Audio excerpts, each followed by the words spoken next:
China, America, all over the world. You wrong the Philippines to protect and trade the war.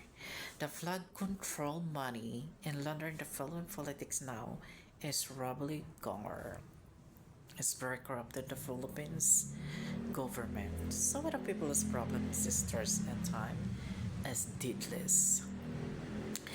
Hindi nyo na nararamdaman, people. Gusto na kayong mamatay ng Philippines government sa disaster. So means end time for the God has come because he lose all from politics evil. Iyan ang malaking problem. Hindi nyo napupuna. And well, because President of the Philippines and all government is done to China to over the battle in America. Yun. Andyan guys sa bingit ng kamatayan. So rescue you dahil ito yung mga government na to, senator na to. Pag hindi talaga sila nag-amin, kaya-kaya kong burahin sila sa mundo ng mabilis. So I'm going to China and all over the world to America. The Philippines reject. Papasukin ko ang government of China and military to explore nuclear war in Philippine City and all Filipino deadless in politics. Hindi nyo ba alam? This is insane, a very demonic, this Philippines government or whatever the flood control corrupt. Yun lang. Paano yan? Dahil yung mga taong contractor na mga workers na natatakot nila isumbong ang mga senator o whatever government na sila ay kasali sa pagnakaw ng mga taxes money, the fragile trillion money and the Philippines, pinaghati-hatian nila. Kahit nga sa akin, panluloko yun eh. Sa sinasabi kong nanghihingi ako ng pera 2015 pa ako nag-i-speech. Dahil dapat binabayaran talaga ako ng government international. Again, my face in this miracle the earth. Because I am a hero. Pero hindi nila ginagawa. Di ba? Kahit nga piso eh. Wala akong ninaka sa bangko. Kahit piso nga, hindi sila nagbigay. May pera ako dahil naninilbihan ako sa mga Filipino people. And normal lang sisulduhan ako nila. Pero yung mga ganyang politics,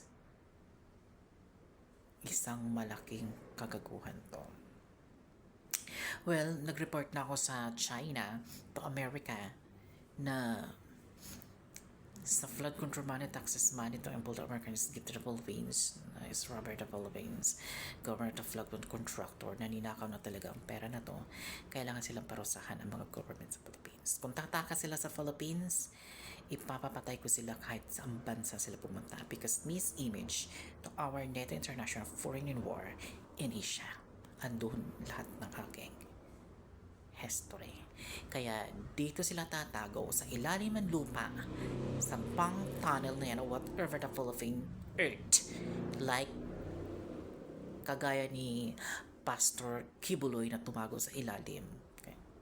Yan ang choice ng matatandang rich. Dahil sa katandaan nila, kailangan nila utos ng utos para gumana ang kanilang organ na sila matanda na ugod-ugod na, hindi na makatakbo na mabilis, maabutan pa yata ng earthquake o tsunami, patay. Para pag wala ng gasoline supply, hindi nagagana sa sasakyan. O anong gagawin mo? Tatakbo ka na mabilis. Magmabandye ka. Hindi na kaya ng katawan mo para umipal. Your choice now. Aminin nyo ng all government in the Philippines na kasabot dyan sa flood control na yan. Para mabitay na kayo, parusahan, at padampot ko sa ICC International kulong. Before the end of 2025 and 2026. Kaya ko, President Marcos, kumilos ka na habang maaga pa. Yung mga flood control na yan, dakpin mo na yung mga politician o whatever actor o worker to flood control or people, ikulong.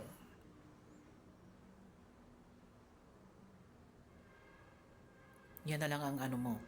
Pag na-sorby mo talaga yung crisis sa Philippines, BBM Marcos, sigurado, mas malakas ka pa kay Duterte.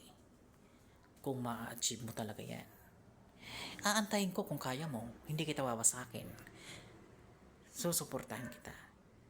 Pero, kung nakaya mo, I'd reward you to international war to China and over the emboldened. Pwede ko iklusyon at hindi matuloy sa Philippines and China. As my YouTube channel to post antibody here to posting on all my platform immediately. Kahit hindi naman ako kumikita ng pera sa aking online world but happen the income money, sarili kong effort, sarili kong data, kahit walang kapalit. Kayo, nagnanakaw, flood control, kahit pest to pest at panluloko, hindi kayo luluhod kayo sa harapan ko at magmamakaawa at dudugo yung mata nyo hanggang walang lumabas na luha. Blood ang lalabas. Kaya ngayon, kung sino man ang jablo para maging immortal ka, ngayon, maghugas na may ka na. Dahil uutusan ko this voluptuous spirit of God to me as images earth and destroy you immediately. Bago ka makarating sa akin, mamamatay ka na. Maraming paraan. Accident, murder, possession of elding buds, and our death. Right now, Satan, you is repent. God believe in you. Beelzebub, ang angel ng Diablo, salapi at ginto at sugapa. Go to hell.